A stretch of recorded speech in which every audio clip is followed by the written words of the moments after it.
자, 우리 합독으로 같이 읽어보겠습니다. 이러므로 우리에게 구름같이 둘러싼 허다한 증인들이 있으니 모든 무거운 것과 얽매이기 쉬운 죄를 벗어버리고 인내로서 우리 앞에 당한 경주를 하며 믿음의 주여 또 온전케 하시는 이인 예수를 바라보자.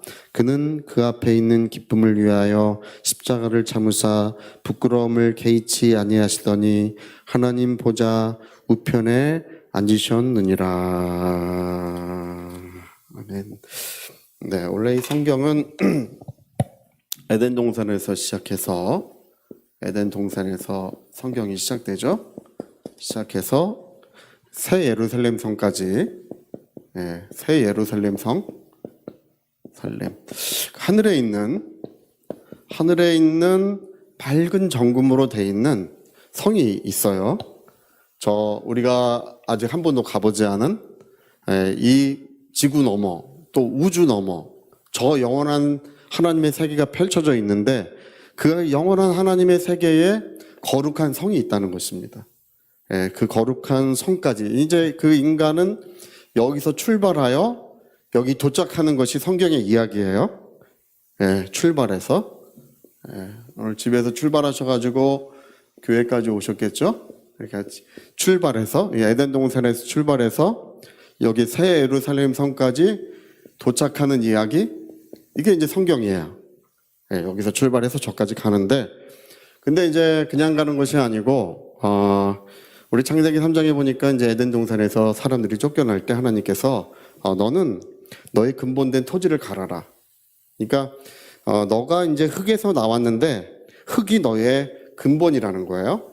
흙이 너의 근본이라서 그 근본된 토지를 갈아야 되고 필경 땀을 흘려야 식물을 먹게 된다고 했어요. 이 땀을 흘려서 식물을 먹는 것, 그게 뭐냐 하면 사람의 삶에 애환이 생긴 거예요.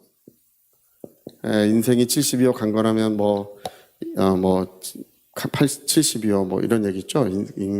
사람의 인생의 자랑은 수고와 고생뿐이다, 그런 말씀 있죠. 수고하는 거. 인생이 큰 재벌 그룹의 자식으로 태어났으면 고생을 덜 했지 않을까, 그런 생각하는데 그렇지 않습니다.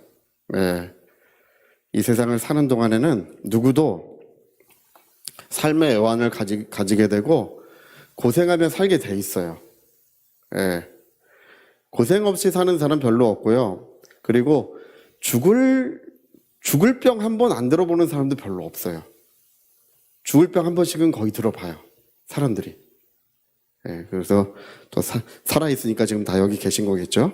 할렐루야.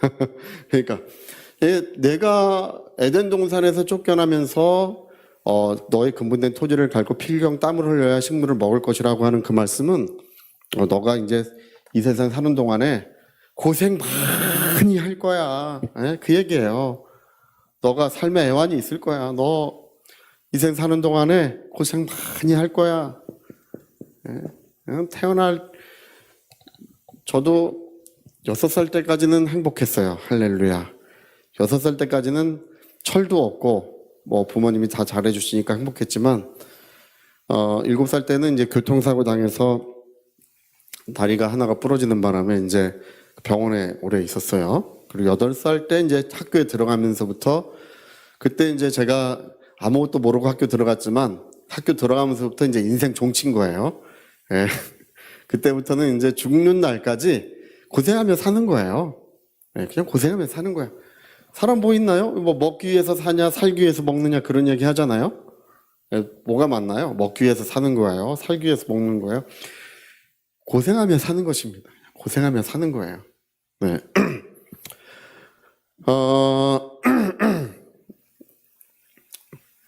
모든 질병과 또 전쟁과 그런 기근과 이런 가정의 문제, 자식의 문제, 남편의 문제, 아내의 문제, 항상 모든 그 인생의 파고가 계속 밀려와요.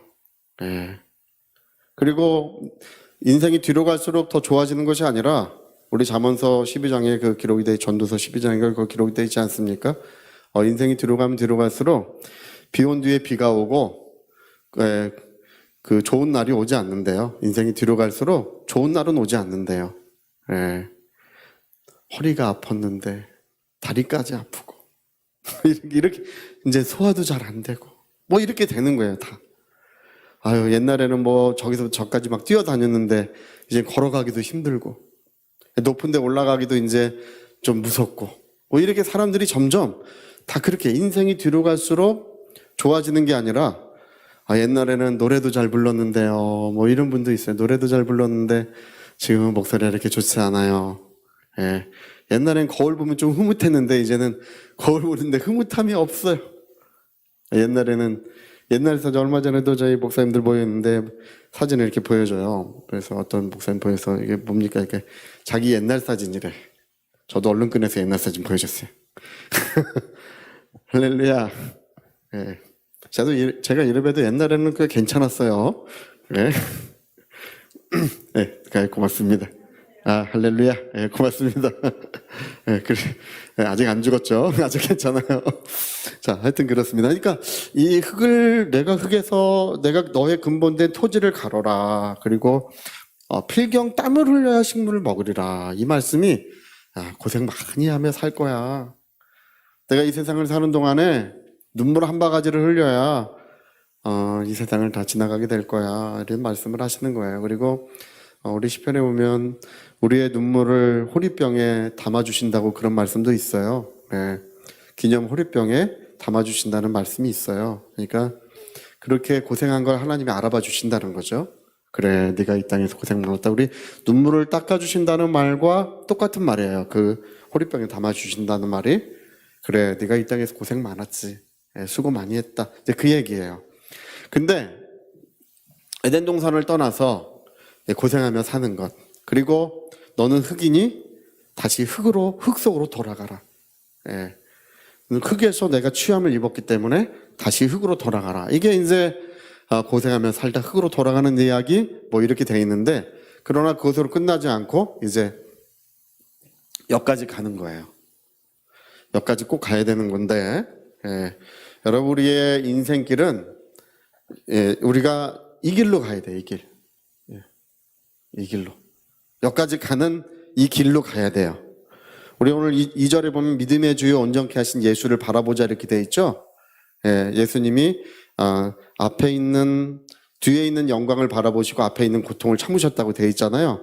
그게 믿음의 주 온전케 하시는 예수 이 말이 그 얘기예요.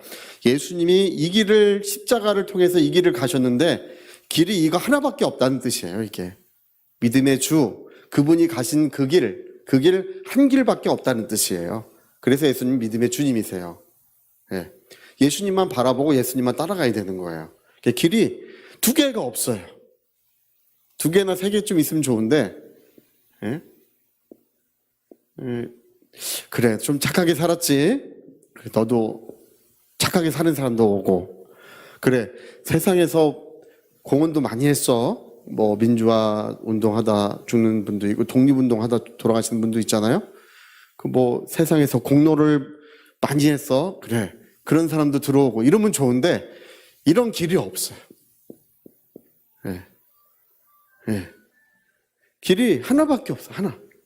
길이 하나밖에 없어요. 예수님이 먼저 가. 그래서 예수님 믿음의 주님이세요. 그 십자가의 고난과 그 영광의 보좌에 앉으셨느니라. 그 고난을 참으시고 영광의 보좌에 앉으신 그 새 예루살렘 성 영광의 보좌에까지 가는 길은 예수님이 가신 이 한 길밖에 없는 거예요. 그래서 우리는 착하게 사는 거 물론 착하게 살아야 되지만 그걸로는 거기까지 못 가요.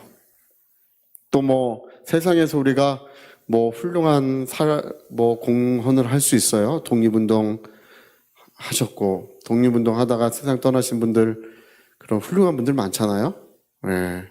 그래도 그걸로는 안 돼요. 그 전에 우리 그 박정희 정부 때 그 이순신 장군이 이제 박정희 정부 때 영웅화 됐어요. 영웅화. 우리 그 일본 해군사관 학교 앞에는 이순신 장군의 동상이 있어요. 일본 해군사관 학교 앞에 있어요. 이순신 장군 동상이 있어요. 아주 우리나라의 뭐 으뜸 가는 영웅이죠. 이순신 장군. 근데 박정희 정부 때 이제 막 우상화를 시켰는데 그 예배 끝나고 나자마자 어떤 분이 손 들고 그래서 목사님 끝나자마자 그 교인이 1000명도 더 되는 교회인데 목사님 왜 그러십니까? 물어보니까 이순신 장군 구원 받았나요? 물어봐요. 안 받았다 그러면 잡혀가요. 그 시대에는. 믿으면 구원 받았겠죠. 도망가셨대. 믿으면 구원 받았겠죠. 도망가셨대.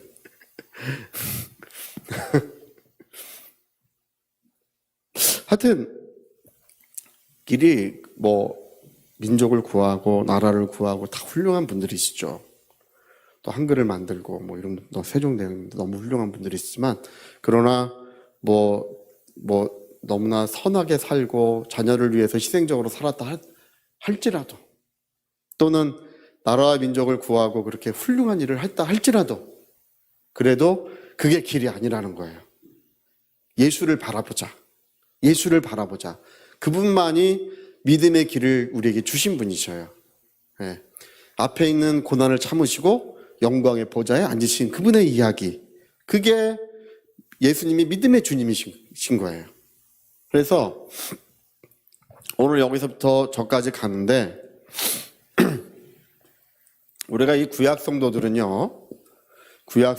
우리가 그걸 좀 아셔야 되는데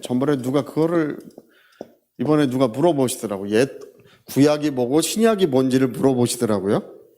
구약이 뭐고 신약이 뭡니까?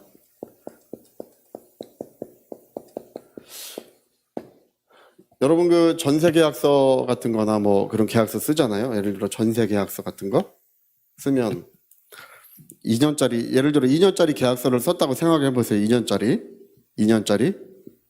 2년 계약서를 썼어. 그리고 2년이 지나서 새 계약서를 썼어요. 2년짜리 계약서를 다시 썼어. 이게 이제 새 계약서고 이게 옛날 계약서예요. 새 계약서를 쓰면 옛날 계약서는 필요하나요? 필요하지 않나요? 이게 안 필요해요. 이거 옛날에는 10만 원 내기로 했다. 예를 들어서 여기서 20만 원 올랐잖아요. 그럼 계속 10만 원 내면 되겠습니까? 안 되겠습니까? 안 되는 거죠. 새 계약서가 효과가 있고 옛날 계약서는 이제 새 계약서가 써지면 이제 필요가 없어지는 거예요. 이게 구약이라는 것은 옛날 계약이라는 뜻이에요. 옛날 약속. 신약이라는 것은 새로운 계약서를 말하는 거예요. 그러니까 우리는 어디에 있겠습니까? 우리는 새 계약에 속한, 새 언약에 속한 그런 사람들이에요. 그러니까 이 계약서가 뭔 내용이냐 하면 옛날 계약서는 이 세상에 있는 하나님의 나라. 이거예요. 이 계약서가 그거야. 이 세상에 하나님의 나라. 옛날 계약서는. 그래서 이 세상에 하나님의 나라가 있고 하나님이 그 백성을 돌보시는 이야기. 그게 구약 성경이에요. 그게 이 세상에 하나님의 나라를 만들 거야. 그러면 아브라함 자손들이 그 백성이 됐겠잖아요. 그 백성을 돌보시는 이야기. 그 옛날 계약이에요. 옛날 계약. 여러분 우리는 이 옛날 계약에 속하지 않아요. 네. 우리는 아브라함의 자손들이 아니에요. 할렐루야. 혈육의 자손들이 아니에요. 믿음의 자손들이긴 하죠. 이제 이게 옛날 계약서고 이건 이제 필요 없어요. 이건 신약은 하늘에 건설되는 하나님의 나라. 저 하늘에 영원한 세계가 있고 하나님의 거룩한 성이 있고 거기에 건설되고 있는 하나님의 나라가 이게 새로운 계약이에요. 신약이에요. 이게 신약이야. 예. 그러니까 우리는 이 세상의 하나님의 나라를 우린 찾지 않습니다. 우리가 이 세상을 하나님의 나라로 다 변경시킬 수 있을 것 같지만 안 됩니다. 예. 이 세상을 복음으로 다 정복할 수 있을 것 같지만 안 됩니다. 왜 안 되냐 하면 기본적으로 하나님은 저 하늘의 영원한 하나님의 나라를 완성하시는 분이세요. 이 땅은 계속해서 전쟁과 기근과 고난과 사람들은 더 미혹이 많아지고 죄가 많아지고 주님이 다시 오실 그때는요, 소돔과 고모라처럼 변해요. 세상이 얼마나 죄가 더 많아질지 모릅니다. 미혹이 더 많아지고, 저는 참 그래도 우리와 우리 자손들을 지켜주실 줄 믿습니다. 거룩하게 복되게 영광스럽게 하나님의 사랑과 은혜로 지켜주실 줄 믿습니다.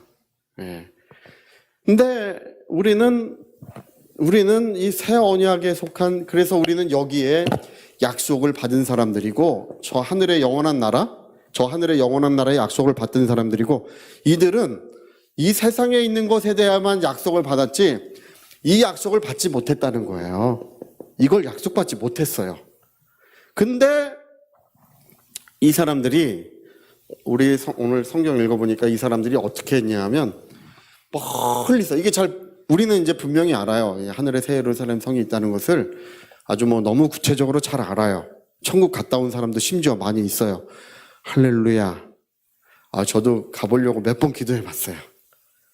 근데 아직까지 아직 안 가보고 있어요. 할렐루야. 아마 부활해서 갈 것 같아요. 부활해서. 근데 하여튼 그런데 여러분, 이 사람들은 이것을 희미하게 바라봐요. 희미하게. 아주 뚜렷이 바라본 게 아니라 그들은 약속도 받지 못하고 희미하게 바라보면서, 여기 이제 아브라함, 이삭, 야곱 이런 사람들 나오죠. 모세 이런 사람들이 11장에 나오는데, 믿음의 사람들, 다니엘의 이야기도 나오고, 병거 타고 엘리야의 이야기도 나오고, 11장에 이제 여러 사람들의 이야기가 나와요. 11장에.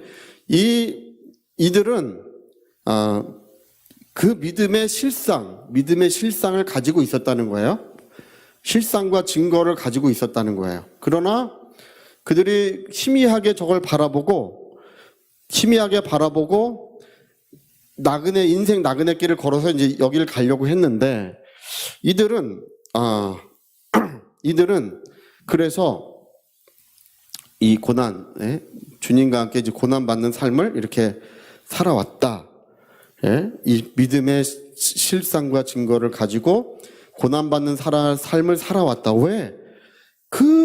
그곳에 이르려고, 여기에 가려고 그들은 그걸 믿음을 갖고 고난받는 삶을 살아왔다고 하는 게 이제 11장의 이야기라면, 12장은 어떻게 시작되냐 하면, 우리 오늘 읽어보니까, 이러므로 우리에게 구름같이 둘러싼 허다한 증인들이 있으니, 이렇게 나오죠. 이 구약 성도들을 얘기하는 거예요. 그들은 약속도 받지 못했어요. 약속을 받지 못했는데, 약속이 없었어요. 약속도 받지 못한 사람들이, 그러나 마음에 희미하게 이 성을 바라보면서, 이 하나님의 도성, 거룩한 성을 바라보면서, 약속도 받지 못한 사람들이 고난을 받으면서 살아왔다. 이런 많은 구름같이 둘러싸고 있는 허다한 사람들이, 이게 증인들이 있으니 얘기해요. 이들이 증인이라는 거예요. 그 얘기를 하는 거예요. 그러니까 믿음 바른 것들의 실상에 보지 못한 것들의 증거니 선진들이 이로써 증거를 얻었느니라. 그 선진들을 12장 1절에는 구름같이 둘러싸고 있는 허다한 증인들이 있으니 이렇게 말하는 거예요. 여러분, 이들은 다 지금 어디가 있나요? 구약 성도들, 아니면 예수를 믿다가 세상 떠난 성도님들이 지금 다 어디가 계신가요? 낙원에 가 계시겠죠. 낙원에 가 계셔요. 아직 부활 못했어요. 부활해야 천국 가는 거예요. 할렐루야. 자, 낙원에 있다 부활해서 천국 간다. 우리 한번 시작. 낙원에 있다가 부활하고 해서 천국 간다. 그러니까 새 예루살렘 성에는 언제 들어가냐 하면 부활해서 가는 거예요. 부활해서. 지금 가는 게 아니고. 여긴 지금 누구만 계시냐 하면 예수님만 계셔요. 천사들과. 죽은 성도들은 어디 있다고요? 낙원에 있어요. 낙원에. 네, 낙원에 이제 다 이렇게 있다가 마지막 나팔 소리가 울려 퍼지고 먼저 낙원에서 잠자던 사람들이 부활하고, 이 땅에 있는 성도들도 부활해서 마지막에 다 부활해서 가는 곳이 예루살렘 성에 들어가는 곳이라고 요한계시록 29장부터 21장까지 이게 이야기가 기록이 돼 있어요. 예. 제가 이 간증을 이렇게 천국 갔다 오신 분 간증 들어보면 정말 참 신기해요. 천국에 가니까 번쩍번쩍 다 빛나는 집들이 많이 있는데 아직 사람이 살지 않아요. 이상합니다. 거기는 지금 다 비어 있어요. 그렇게 천국 간증하는 분이 몇 분 있어요. 다 맞습니다. 그렇습니다. 아직 입주가 안 됐어요. 할렐루야. 아파트만 새로 지어져 있어요. 예. 예, 거기엔 저희 집도 있고 또 우리 모든 분당 선교교회 모든 가족들의 집이 영원한 집이 거기 있는 줄 믿습니다. 예. 그래서 그들은 이런 믿음을 갖고 바라는 것들의 실상이요 보지 못하는 것들의 증거를 갖고 선진들은 그 고난받는 삶을 살았는데 지금은 낙원이라고 하는 곳에서 뭐를 하고 있냐면 응원을 하고 있대요. 응원. 예. 낙원에서 뭐 하고 있다고요? 응원 해보셨나요? 응원. 제가 옛날에 고등학교 때 저희 다니는 고등학교가 그 고교 야구 대회 준결승 가면 이제 방송이 나와요. 교장 선생님이 오늘은 몇 교시까지 하고 그 동대문 운동장에 다 모여주세요. 동대문 운동장에 이제 응원하러 이제 전교생이 다 가는 거예요. 준결승까지 가면 난리가 나요. 그 다음날 그거 결승 끝나고 이제 저 야구 시합 끝나고 그 다음 학교 오잖아요. 그러면 애들이 다 목이 쉬어. 야 어저께 어떻게 했어? 막 이러고 다 목이 쉬어가지고 난리가 나요. 막 야야야야야야 막 하면서 으쌰라 하면서 그냥 막 소리를 막 으아 이렇게 질러대면서 그거를 시작부터 끝날 때까지 소리를 고래고래 질러요. 할렐루야. 이거 응원해 본 사람은 알아요. 저놈들이 이렇게 이거 던지잖아요. 이렇게 투수가 던지잖아요. 던지는 순간에 야 그래. 던지는 순간에 야 그래. 네. 그러니까 지금 여기 그 얘기예요. 우리가 이제 히브리서 12장은 이러므로 우리의 구름같이 둘러싼 허다한 증인들이 있으니 구약 성도들을 말하는 거죠. 이제 그 믿음을 갖고 이 성을 희미하게 바라보며 고난받는 삶을 살았던 그들은 지금 우리를 둘러싸고 응원하고 있는 증인들이라는 것입니다. 우리가 이제 경주하는 것을 그들은 박수 쳐주면서 힘차게 응원을 해주고 있다는 거예요. 우리가 이 땅에서 한 번 사는 삶은 너무나 중요해요. 우리 그 윤석전 목사님 교회, 연세중앙교회죠. 거기서 발간하는 그 교회 신문 이름이 영혼의 때를 위하여. 네.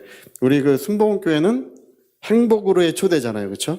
행복으로의 초대. 그것만 봐도 그게 좀 많이 달라요. 행복으로의 초대는 내가 이 땅에서 하나님의 은혜로 잘 될 것이다. 이제 그런 얘기를 하고 이 땅을 떠나도 천국에서 잘 될 거다. 뭐 이렇게 얘기해 주는 거예요. 행복으로의 초대. 예수님은 우리 행복이시다. 맞는 말씀이시죠. 그러나 영혼의 때를 위하여는 한 번 사는 인생. 뭐를 위해서 살아야 된다? 부활의 푯대를 바라보고 살아야 된다. 그 얘기예요. 저 영원한 영광을 바라보고 살자. 그 얘기예요. 저희 윤석전 목사님 설교하신 거 들어보면 그분도 참 고래고래 소리를 얼마나 지르시는지 몰라요. 저처럼 이렇게 깨끗하게 잘 설명을 잘 안 해주셔요. 믿어야 되고! 막 이래. 할렐루야. 믿어야 살아야! 막 이래. 고래고래. 근데, 영혼의 때를 위하여. 그 얘기예요. 그러니까 이분들이 다 영혼의 때를 위하여 살았으니 이분들은 지금 우리를 응원하고 있고 이제 우리는 지금 이 땅에서 영혼의 때를 위하여 살아가고 있다는 것입니다. 여러분, 고난이 와도 우린 주님을 섬겨야 돼요. 시련이 오고 아픈 시절이 와도 우리는 여전히 그 자리에서 주님을 기쁘시게 해야 합니다. 우리는 뭐를 위해서 사냐 하면 영혼의 때를 위하여. 예. 그래서 우리에게 구름같이 둘러싼 허다한 증인들이 있으니, 구름같이 둘러싸고 우리를 응원하는 응원자들이 있으니, 여러분 이제 세상을 떠나시게 되면 낙원에서 자식들을 위해서 기도하게 됩니다. 할렐루야. 네, 자식들을 위해서 기도하게 되고, 특히 이제 평소에 알던 사람들을 위해서도 이제 기도를 하게 돼요. 낙원 가면 이제 아무것도 안 하고 놀 것 같잖아요. 놀아야지 뭐 이렇게 생각하는 분이 있는데, 그렇지 않고 낙원에서도 여전히 이제 우리가 하나님을 섬기고 여전히 우리는 이제 기도를 하게 됩니다. 근데 낙원에 가면 이제 자식들이 예수님을 섬기는 것이 얼마나 중요하다는 것을 거기 가면 알아요. 여기에서는 눈에 보이는 것이 중요한 것 같아. 여기에서는요. 좀 유복하게 살았으면, 좀 이 땅에서 좀 좋은 직업 좀 가지고 살았으면, 이런 생각을 많이 하게 돼요. 육체가 있으니까. 이제 육체 세상에 흙으로 보내고 우리가 하나님 나라에 이제 저 낙원에 가면 그게 얼마나 부질없고 얼마나 헛된 것인지를 너무 잘 알게 됩니다. 제가 옛날에 전천 전도할 때 전철 전도하는 스토리가 몇 개 있어요. 근데 그 중에 스토리 중에 하나가 뭐냐면, 여러분 세상을 떠나면 다시 세상에 돌아올 길이 없습니다. 그게 제가 항상 전도할 때 스토리 중에 하나였어요. 여러분 아직 세상에 머물러 있는 동안에 꼭 예수 믿으셔야 됩니다. 그리고 세상을 떠날 때 후회가 없이 우리 하나님 나라에 들어가셔야 된다. 그 전도를 제가 그런 식으로 했었어요. 예. 우리가 저 세상을 떠나면 그곳에 가는 길은 있지만 이곳에 돌아오는 길은 없습니다. 예. 여러분 아직 세상에 있는 동안에 예수 믿으십시오. 제가 그렇게 전도했었어요. 아직 여러분 육체에 머물러 있는 동안에 예수님을 구주로 영접하십시오. 막 그러면 막 눈물 흘리는 사람도 있고, 할렐루야, 다 예수 믿고 싶어요. 네, 저는 그 전도를 잘해가지고 핍박을 그래도 덜 받은 편이에요. 예수 천국 불신족 이러다가는 이제 잘못하면 혼나요. 네. 하여튼 여러분 우리는 지금 이 세상의 삶이 얼마나 중요한지를 깨달은 사람들입니다. 이 세상에서의 삶은 영원한 영광으로 뒤바뀌어야 됩니다. 이 세상에서의 삶이 자기의 영원한 영광을 준비하는 때이고, 만약 여러분 우리가 천국에 갔을 때 이제 주님을 위해서 해놓은 것이 보잘것없으면 그게 자기의 영원한 삶인 거예요. 더 이상 변경할 방법이 없어요. 또 영광의 면류관, 의의 면류관을 받아 쓰잖아요. 그게 자기의 영원한 삶인 거예요. 변경되지 않습니다. 다시는 잃어버리지 않아요. 저는 제가 이 땅에서의 삶이 얼마나 중요하다는 것을 성령 안에서 저는 깨달았어요. 저는 그래서 평생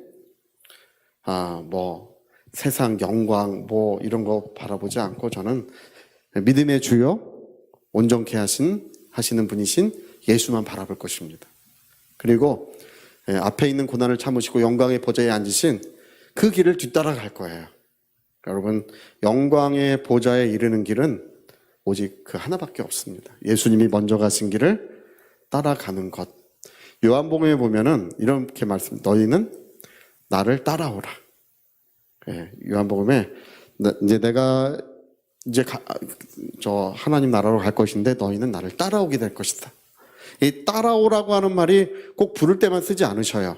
부를 때도 베드로에게 넌 나를 따라오라 이렇게 부르시지만, 그럴 때만 쓰시는 것이 아니라 이제 잡히시던 말 밤에도 그렇고 너희가 나를 따라오게 될 것이다. 이게 영광의 보좌에 이르는 길을 말씀하시는 것입니다. 여러분 우리는 자기 이 목숨이 얼마나 소중한지, 자기 육신의 때가 얼마나 중요한지를 깨달으셔야 됩니다. 그걸 깨달은 사람들이 성령의 사람이에요. 내 육신의 이 삶이 저 영원한 영광으로 뒤바뀌는 것이고 주님을 뒤따르는 것이야말로 영광의 보좌에 이르는 그 한 길밖에 없어요. 우리 하나님의 은혜가 정말 충만하시길 꼭 부탁드리고요. 마지막 세상 떠나는 그날까지 우리는 믿음 가운데 신실하게 변함없이 주님을 섬겨야 될 줄로 믿습니다. 저리 같이 기도하시겠습니다. 그렇구나. 이 성경은 에덴 동산에서 시작해서 새 예루살렘 성까지 인간이 이제 거기를 떠나 거기에 도착하는 이야기로 이제 시작과 끝이 됩니다. 근데 가만히 보니까 이제 우리는 육신의 이 생명, 내가 가지고 있는 육신의 이 시간이 정말 말할 수 없이 소중합니다. 말할 수 없이 중요한 삶을 살고 있는 것입니다. 세상 사람들은 부질없는 삶을 살고 있어요. 바람 같은 인생을 살고 있지만 우리는 그렇지 않습니다. 우리 자신의 남은 때를 위하여 하나님 나를 기름 부으시고 정말 하나님의 그 은혜를 이룰 수 있도록 위하여 우리 같이 기도하시겠습니다.